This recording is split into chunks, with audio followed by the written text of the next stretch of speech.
پچھلے رمضان میں تو اس مسجد میں بیٹھے تھے، لیکن آج ہمارے سامنے وہ موجود نہیں ہیں۔ کتنے ایسے لوگ تھے کہ جنہیں اس مقدس مہینے کا پہلا عشرہ تو نصیب ہوا، لیکن دوسرا عشرہ نصیب نہیں ہوا۔ لیکن اللہ نے ہماری زندگی میں اس مقدس مہینے کا یہ آخری عشرہ بھی دیکھنے کو عطا فرمایا، اور رمضان المبارک جیسا مقدس مہینہ اس کی تمام رحمتیں اور برکتیں عطا کرنے کے ساتھ ساتھ ہمیں اس مقدس مہینے کا آخری جمعہ بھی پڑھنے کی توفیق عطا فرمایا۔ میرے عزیز دوستو، میں نے آپ کے سامنے قرآن پاک کی ایک آیت مبارکہ اور جناب محمد عربی صلی اللہ علیہ وسلم کی بابرکت حدیث کو پڑھا۔ قرآن کی آیت میں اور جناب رسول اللہ صلی اللہ علیہ وسلم کی احادیث مبارکہ میں جمعہ کی فضیلت کو بیان کیا گیا ہے کہ سارے کے سارے دنوں میں سب سے اعلیٰ اور افضل دن جمعہ المبارک کا ہے، اور پھر سارے کے سارے جمعوں میں سب سے افضلیت اور مقام والا اگر کوئی جمعہ رکھتا ہے تو وہ جمعہ الوداع کہلاتا ہے۔ سبحان اللہ۔ جناب رسول اللہ صلی اللہ علیہ وسلم اللہ کے نبی کا نام آئے تو دل میں درود پڑھ لیا کرے۔ میں یہاں ایک جملہ آپ کو بتا دوں، مسجد نبوی میں رسول اللہ صلی اللہ علیہ وسلم تشریف فرما تھے کہ جبرائیل امین تشریف لائے۔ فرمایا یا رسول اللہ، اے اللہ کے رسول، اپنے صحابہ کو بعد میں بات کرنا، پہلے میری ایک بات سنو۔ اللہ کے رسول نے فرمایا کہ وہ کون سی جبرائیل؟ فرمائے جبرائیل امین نے فرمایا کہ اللہ کے رسول، اللہ نے مجھے اسپیشل آپ کے پاس نازل فرمایا ہے کہ اپنے ان مبارک بندوں کو یہ بتا دو اور پوری امت محمدیہ تک یہ اعلان سنا دو کہ جس محفل میں، جس مجلس میں آپ کا نام مبارک آ جائے اور نام سن کر کوئی درود نہیں پڑے گا، اللہ اسے تباہ و برباد کرے۔ تو آپ سے گزارش ہے کہ آقا نامدار کا نام آئے تو دل میں درود پڑھ لیا کریں۔ یہ پاکیزہ مہینہ ہے، مقدس مہینہ ہے، اس میں جو بھی نیکی کریں گے، حدیث میں آتا ہے کہ کوئی آدمی اس مقدس مہینے میں ایک نیکی کا کام کر کے اللہ کا قرب حاصل کرتا ہے، گویا کہ وہ غیر رمضان میں ایک فرض ادا کر رہا ہے۔ تو جناب رسول اللہ صلی اللہ علیہ وسلم نے ارشاد فرمایا کہ مجھ سے پہلے اللہ نے جو نبی بھیجے، مجھ سے پہلے اللہ نے جو رسول بھیجے، مجھ سے پہلے اللہ نے جو پیغمبر بھیجے، اللہ نے ان پیغمبروں کو، ان نبیوں کو، ان رسولوں کو اور ان نبیوں کی قوموں کو عبادت کے لیے کوئی نہ کوئی دن عطا فرمایا تھا، لیکن اللہ رب العزت نے مجھے اور میری اس مبارک امت کو اگر عبادت کے لیے کوئی مہینہ عطا فرمایا ہے یا کوئی دن عطا فرمایا ہے تو رمضان المبارک جیسا مقدس مہینہ عطا فرمایا اور جمعہ المبارک کا دن عطا فرمایا۔ سبحان اللہ۔ یہ ایسا عظمتوں والا مہینہ کہ جس کو امت محمدیہ سے تعلق رکھنے والا ہر مرد، ہر آزاد، ہر عاقل اور ہر بالغ، ہر مسلمان، ہر بچہ اور ہر بوڑھا اور ہر عورت اس جمعہ کو جمعہ الوداع کے نام سے یاد کرتے ہیں، اس لیے کہ جمعہ الوداع کو وداع اس لیے نہیں کہتے کہ اس کے بعد کوئی جمعہ نہیں آئے گا۔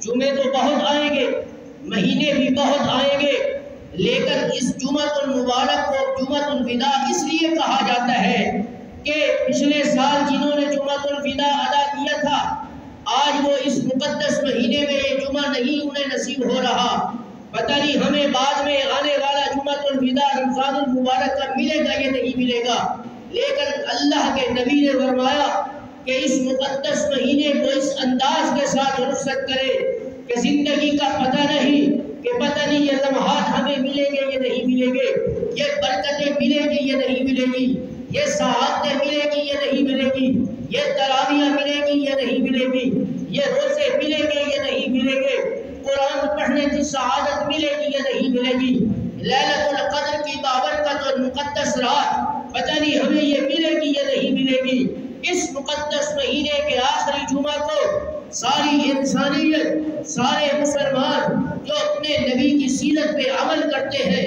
جو میرے نبی کی سنت پہ عمل کرتے ہیں، وہ اپنے گھروں کو چھوڑ کر، وہ اپنے رشتہ داروں کو چھوڑ کر، وہ اپنے گھر والوں کو چھوڑ کر، وہ اپنے بچوں کو چھوڑ کر اللہ کے گھر میں آ کر اگر یہاں جمعۃ الوداع کی نماز پڑھیں گے، میرے نبی نے فرمایا کہ یہ امتی میرا ہاتھ پکڑ کے سب سے پہلے قیامت کے دن جنت میں داخل ہے۔ یہ میرے نبی کا فرمان ہے، یہ میرے نبی کا ارشاد ہے۔ حدیث اٹھا کر دیکھیں، اللہ نے اس مقدس دن کو اتنی فضیلت عطا فرمائی کہ یہی وہ بابرکت دن ہے کہ جس دن اللہ نے حضرت آدم علیہ السلام کے جسم میں روح ڈالی۔ یہی وہ مبارک جمعہ المبارک کا دن تھا کہ جس دن اللہ نے حضرت آدم علیہ السلام کو خلافت دی، ان کے سر پر نبوت کا تاج پہنایا۔ یہی وہ مبارک جمعہ المبارک کا دن تھا کہ جس دن اللہ نے حضرت آدم علیہ السلام کو سجدہ کروایا تھا۔ یہی وہ مقدس اور بابرکت دن تھا کہ جس دن اللہ رب العزت نے حضرت آدم علیہ السلام کو زمین پر اتارا۔ یہی وہ مقدس جمعہ المبارک کا دن تھا کہ جب حضرت ابراہیم علیہ السلام کو اللہ نے پہاڑوں جیسی بلند و بالا آگ سے اللہ نے ان کو نجات عطا فرمائی تھی۔ یہی وہ مقدس جمعہ کا دن ہی تو تھا کہ جب اللہ نے حضرت یوسف علیہ السلام کو کنویں سے نجات عطا فرمائی تھی۔ یہی وہ بابرکت دن تھا، یہی جمعہ المبارک کا دن تھا کہ جب حضرت نوح علیہ السلام کی کشتی چودی پہاڑ کے ساتھ کنارے پر لگی تھی۔ یہی وہ مقدس دن تھا کہ جب حضرت محمد عربی صلی اللہ علیہ وسلم کو اللہ نے اپنے نبی کو بھی اور اس نبی کی امت کو اگر کوئی عبادت کے لیے دن عطا فرمایا، جمعہ المبارک کا دن عطا کیا۔ جب فتح مکہ ہوا تھا، مکہ المکرمہ جیسا عظیم شہر فتح ہوا تھا، رمضان المبارک کا مہینہ تھا اور جمعہ المبارک کا دن تھا۔ غزوہ بدر جیسا عظیم معرکہ پیش آیا تو جمعہ المبارک کا دن تھا۔ سارے دنوں میں اللہ نے اپنے نبی کی امت کے لیے اگر کوئی بہتر ثواب کا، عبادت کا، عظمتوں کا دن کا منتخب کیا ہے، انتخاب کیا ہے، تو اللہ نے جمعہ المبارک کا انتخاب کیا۔ سبحان اللہ، سبحان اللہ۔ یہ کیسا عظیم دن ہے، یہ کیسا برکت والا دن ہے کہ جس کے ایک ایک لمحے پر اللہ کی رحمت اس انسانیت پہ اتر رہی ہوتی ہے۔ شیخ عبد القادر جیلانی رحمت اللہ علیہ نے اپنی عظیم کتاب غنیۃ الطالبین میں ایک خوبصورت جملہ لکھا ہے کہ او میرے نبی کے امت کے لوگوں، تمہیں کیا پتا رمضان کی قدر کا، ان کے لمحوں کا، ان کے جو ہے وہ ایک ایک لمحے کی قدردانی کا۔ میں تمہیں بتاتا ہوں کہ لفظ رمضان کے اندر ایک ایک لفظ اپنی ایک حیثیت رکھتا ہے، اپنی شخصیت رکھتا ہے۔ کسی نے پوچھا کہ حضرت بتاؤ تو صحیح، فرمایا کہ رمضان المبارک کے اندر جو لفظ راہ ہے، یہ راہ بتاتی ہے کہ یہ رحمت و برکت والا مہینہ۔ رمضان المبارک کے اندر لفظ میم یہ بتاتی ہے کہ یہ مغفرت کا مہینہ ہے۔ رمضان المبارک کے اندر جو لفظ فاد ہے یہ بتاتی ہے کہ یہ جنت کی ضمانت کا مہینہ ہے۔ رمضان المبارک کے اندر جو لفظ الف ہے یہ بتاتی ہے یہ آپس میں الفت اور انسیت رکھنے کا، محبت کا مہینہ ہے۔ اور اس رمضان المبارک کے اندر جو لفظ نون ہے یہ بتاتی ہے کہ یہ نورانیت والا مہینہ ہے۔ جس انسان نے اللہ سے رحمت لینی ہے، مغفرت طلب کرنی ہے، جنت کی ضمانت لینی ہے، آپس میں الفت کو قائم رکھنا ہے، نورانیت کو حاصل کرنا ہے، اس مقدس مہینے کے اندر ایک ایک لمحے کی قدردانی کرنے والے بن جائے، اللہ اسے رحمت بھی عطا کرے گا، جنت کی ضمانت بھی دے دے گا، الفت بھی عطا کرے گا، نورانیت بھی عطا فرمائے گا اور مغفرت کر کے ان کے لیے جنت میں داخلے کا اعلان بھی فرمائے گا۔ سبحان اللہ۔ کتنی عظیم مسجد ہے، رمضان کا آخری جمعہ ہے، گھر آباد ہے اور اللہ کے گھر ویران ہو چکے۔ کیا بنے گا ان کو اس امت کا کہ کہنے والا کہہ رہا حی علی الفلاح، حی علی الصلاح، آ جاؤ نماز کی طرف، آ جاؤ کامیابی کی طرف، اور آج کا یہ مسلمان مسجد کے سامنے اس کا گھر ہے، نماز پڑھنے کے لیے نہیں آتا، اور وہ اس کے باوجود بھی گھر میں بیٹھ کر یہ اپنے دل کو سکون اور تسلی دینے کے لیے، اطمینان دینے کے لیے کہہ رہا ہے کہ اللہ مجھے جنت عطا فرمائے گا، اللہ میری مغفرت کر دے گا؟ نہیں میرے بھائیو، وَلَن تَجِدَ لِسُنَّتِ اللَّهِ تَبْدِيلًا وَلَن تَجِدَ لِسُنَّتِ اللَّهِ تَحْوِيلًا۔ یہ اللہ کا قانون اور نظام ہے کہ جو اللہ کی مان کر چلے گا اللہ اسے جنت عطا فرمائیں گے، جو اللہ اور اس کے رسول کی نافرمانی کر کے زندگی گزارے گا اسے جنت نہیں ملے گی۔ صحابہ کے حالات کو پڑھ کر دیکھو، بلال حبشی کے گھر 15 دن تک کھانے کے لیے کوئی چیز نہیں ہوتی تھی، ابو ہریرہ کے گھر 10 دن تک چولہا نہیں جلتا تھا۔ مقام اللہ نے ابو ہریرہ کو وہ عطا فرمایا، مقام اللہ نے حضرت بلال کو وہ عطا فرمایا کہ معراج کے موقع پر میرا نبی جنت کی سیر کر رہا ہے اور عرش پہ میرا نبی حضرت بلال کی قدموں کی آواز جنت میں سن رہا ہے۔ بلند آواز سے کہیں سبحان اللہ۔ آج تو ہماری زبان سے فقط سبحان اللہ ہی نہیں نکلتی، تو میں کیسے گمان کر سکتا ہوں کہ اللہ مجھے جنت عطا فرمائے؟ میرے بھائیوں، جنتیں ایسی نہیں ملا کرتی۔ جنت کو لینے کے لیے میرے نبی کے ایک صحابی نے اپنے گھر کو قربان کیا، اپنے شہروں کو قربان کیا، اولادوں کو قربان کیا، مسجدوں کو آباد کیا، اپنے بچوں کو ان دینی اداروں کے اندر بھیجا، ان کو اللہ کے راستے میں نکالا۔ آج یہ بڑی بڑی خوبصورت مسجد تو بن گئی ہے، نماز پڑھنے کے لیے کوئی نمازی نظر نہیں۔ کیا بنے گا اس امت کا؟ یہ رحمتوں کا مہینہ ہے، برکتوں کا مہینہ۔ پھر میں کہتا ہوں کہ 95% مسلمان روزہ بھی نہیں رکھ رہا، 95% مسلمان روزہ نہیں رکھ رہا۔ بازاروں میں جا کر دیکھو، سب کے سامنے کھا رہے ہیں، سب کے سامنے پی رہے ہیں اور ہنس رہے ہیں۔ انہیں یہ نہیں پتا کہ یہ کتنا برکتوں والا مہینہ اللہ نے ہمیں ہماری زندگی میں دیا۔ اور حضرت ابوبکر صدیق کا زمانہ خلافت پڑھو، تاریخ کی کتابوں میں لکھا ہے کہ ان کے دور خلافت میں ایک یہودی کا بچہ کھانے کی کوئی چیز رمضان المبارک کے مہینے میں لے کر جا رہا تھا، کھا بھی نہیں رہا تھا، پی بھی نہیں رہا تھا، فقط لے کر جا رہا تھا۔ تو کسی نے دیکھا کہ یہ فلاں یہودی کا بچہ، میری طرف دیکھ، فلاں یہودی کا بچہ کھانے کی کوئی چیز ہاتھ میں لے کر جا رہا ہے۔ اس کے باپ کو جب بتلایا گیا، اس کے باپ نے اپنے بیٹے کو بلایا اور زوردار تھپڑ اس کے چہرے پہ رسید کیا، بے ہوش ہو کے گر پڑا، اور جب ہوش میں آیا تو کہا تجھے شرم نہیں آئی؟ یہ مسلمانوں کا مقدس برکتوں اور رحمتوں کا مہینہ ہے، تجھے اتنا بھی ادب اور احترام نہیں آیا کہ مسلمانوں کے دل آزاری کی ہے؟ آج میں نے تجھے اللہ کی رضا کے لیے تھپڑ رسید کیا ہے۔ تاریخ بتاتی ہے کہ جب اس کے والد کا انتقال ہوا، کسی نے خواب میں پوچھا کہ بتا یہودی تیرے ساتھ اللہ نے قبر میں کیا کیا ہے؟ اس نے کہا کہ اللہ نے میری مغفرت کا اور میری بخشش کا اعلان اسی وقت ہی کر دیا تھا کہ جب میں نے اللہ کی رضا کے لیے رمضان المبارک جیسے مقدس مہینے کے ادب اور احترام سکھانے کے لیے اپنے بچے کے چہرے پہ تھپڑ رسید کیا تھا۔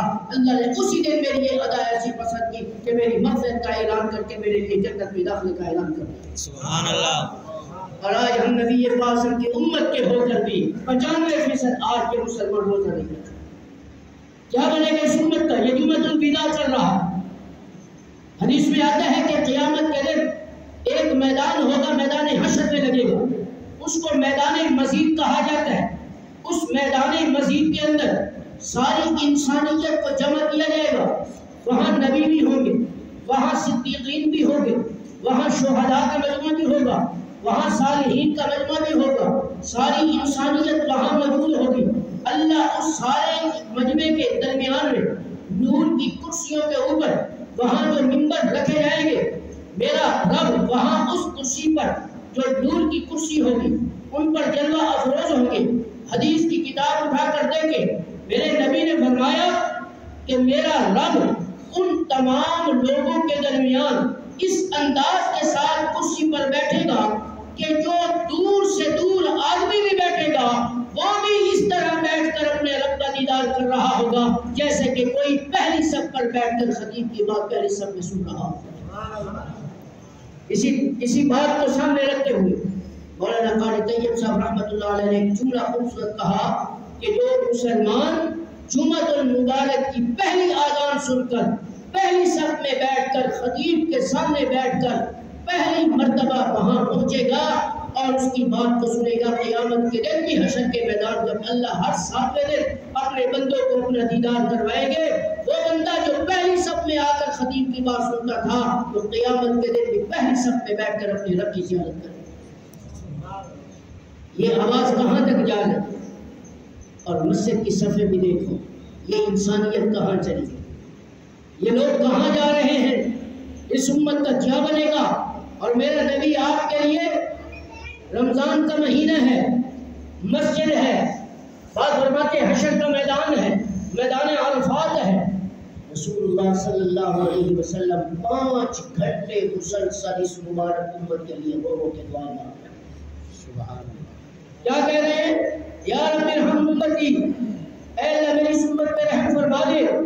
یہ تو تیرے نبی کی سیرت پہ عمل کرنے کے لیے آئے تھے، آج یہ دنیا کے پیچھے بھاگ رہے ہیں. یہ قرآن سے محبت کرنے کے لیے آئے تھے، یہ تجارت کے پیچھے بھاگ رہے ہیں. یہ رمضان المبارک کا مہینہ آ گیا، نہ یہ روزے رکھ رہے ہیں، نہ یہ افطاری کر رہے ہیں، نہ کھلوا رہے ہیں، نہ یہ سحری میں کھانا کھا رہے ہیں، نہ یہ تراویح پڑھ رہے ہیں، نہ کسی کے ساتھ مصافحہ کرتے ہیں، نہ کسی کو سلام کرتے ہیں، نہ قرآن کی تلاوت کر رہے ہیں. یا رب ارحم امتی، اے اللہ میری اس امت پہ رحم فرما دے.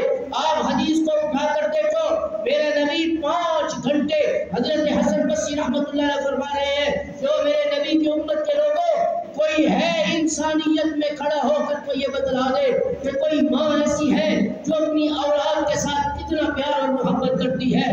کوئی ایسی ماں لا کے دکھاؤ جس نے کچھ بھی نہیں کھایا، جس نے کچھ بھی نہ پیا ہو، میدان عرفات کے اندر یا ویسے گرمی کے میدان میں جون کا مہینہ ہو، اپنی اولاد کے لیے 5 گھنٹے ہاتھ اٹھا کے اس نے کبھی دعا کی ہے؟ بتاؤ، بولو. کوئی ایسا باپ لا کے دکھا سکتے ہو کہ جس نے بغیر کچھ کھائے پیے اپنے بیٹے کے لیے، اپنی اولاد کے لیے 5 گھنٹے ہاتھ اٹھا کے دعا کی ہو؟ نہیں دکھا سکتے. اور میرا نبی، وہ میرا پیغمبر، آنکھوں میں آنسو ہے، اس امت کے لیے دعا مانگ رہے ہیں. اللہ کو یہ ادا ایسی پسند آئی، فوراً جبرائیل کو بھیجا.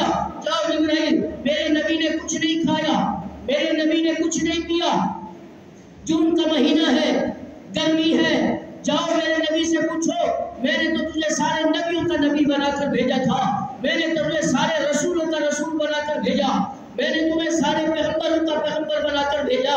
محبوب تجھے سارے بشروں کا بشر بنا کے بھیجا، سارے اماموں کا امام بنا کر بھیجا. تو کس لیے ہو رہا ہے؟ سارے نبیوں کا نبوت محبوب آپ کی وجہ سے ملی ہے. سارے رسولوں کو اگر رسالت میں نے دی ہے، محبوب تیری وجہ سے ملی ہے. کیوں رو رہے ہو، کیوں غم کھا رہے ہو؟ محبوب بتاؤ تو صحیح. جبرائیل آئے، فرمایا آقا نامدار صلی اللہ علیہ وسلم نے فرمایا جبرائیل جاؤ میرے رب کو کہہ دو کہ تیرا نبی کہتا ہے آج میں اس دنیا میں موجود ہوں اور میرا امتی کوئی گناہ کرتا ہے تو میں ہاتھ اٹھا کے دعا کرتا ہوں، تیری رحمت جوش میں آ جاتی ہے، تو اسے جہنم کے عذاب سے بچا دیتا ہے. جب میں دنیا سے چلے جاؤں گا تو میری امت کے ساتھ پیچھے کیا کرے؟ میرے نبی رو رہا ہے. جبرائیل واپس گئے، فرمایا اللہ تیرا نبی تو یہ کہہ رہا ہے. اللہ نے فرمایا جاؤ دوبارہ بھاگ کر جاؤ، میرے نبی کے سر پر شفقت کا ہاتھ رکھ کے انہیں تسلی دو اور کہہ دو تیرا رب کہتا ہے پریشان ہونے کی ضرورت نہیں ہے، محبوب غم کھانے کی ضرورت نہیں ہے، محبوب اپنا رونا بند کر دو. تو اگر دنیا کو چھوڑ کر چلا بھی جائے گا تیرا رب تجھے یہ خوشخبری دے رہا ہے کہ تیری امت کو قیامت کی صبح تک اکیلا نہیں چھوڑے. اس امت کا کیا بن رہا ہے؟ یہ تجارت کے پیچھے بھاگ رہے ہیں، یہ دنیا کے پیچھے بھاگ رہے ہیں، یہ مسجدوں میں آنا ہی بھول گئے، یہ مسجدوں میں آنا ہی چھوڑ گئے. کیا بنے گا؟ قبرستان میں جاؤ، بڑے بڑے جاگیردار وہاں آرام کر رہے ہیں، بڑے بڑے ذمہ دار. کیا نام ہے آج ان کا؟ کوئی بتا سکتا ہے کہ فلاں فلاں جاگیردار اور بڑے بڑے نواب کی قبر کہاں ہے؟ تیمور لنگ کی قبر بتا سکتے ہو؟ سکندر اعظم، سکندر یونانی کی قبر بتا سکتے ہو؟ حجاج بن یوسف کی قبر بتا سکتے ہو؟ چنگیز خان، بڑے بڑے یہاں پڑھے لکھے میرے سامنے بیٹھے ہیں، بتاؤ بڑے مطالعہ رکھنے والے ہو، کوئی قبر بتا سکتے ہو؟ جنہوں نے ساری زندگی دنیا سے محبت کی، اربوں خربوں دینار ان کے پاس ہوتے تھے، دنیا میں اللہ نے نام و نشان ختم کر دیا. اور وہ حضرت علی المرتضیٰ، وہ حضرت سلمان فارسی، سبحان اللہ، میرا نبی مسجد میں بیٹھے ہیں، صحابہ کرام کا مجمع ہے، دین کی باتیں سنا رہے ہیں، توجہ، جبرائیل امین نازل ہوئے اور یوں مجمع میں چکر لگا کر دیکھ رہے ہیں، یوں چکر لگا۔ آقا نے فرمایا جبرائیل کیا ہو گیا؟ مجھے تو ملے ہی نہیں اور یوں مجمع میں چکر لگا رہے ہیں، کس کو دیکھ رہے ہیں؟ آقا میں ابو بکر صدیق کو دیکھ رہا ہوں۔ بلند آواز سے سبحان اللہ۔ مجھے بھی تو پتہ چلے گا کہ تمہیں کوئی چیز سمجھ میں بھی آ رہی ہے۔ صدیق اکبر کہاں ہے؟ فرمایا کیا خیر ہے؟ فرمایا جی ہاں۔ فرمایا بتاؤ تو صحیح۔ فرمایا بتاتا ہوں۔ فرمایا اور کس کو ڈھونڈنا ہے، کس کو تلاش کر رہے ہو؟ فرمایا سلمان فارسی۔ اور فرمایا ابو ذر غفاری۔ کون ابو ذر غفاری؟ بتا دوں میں؟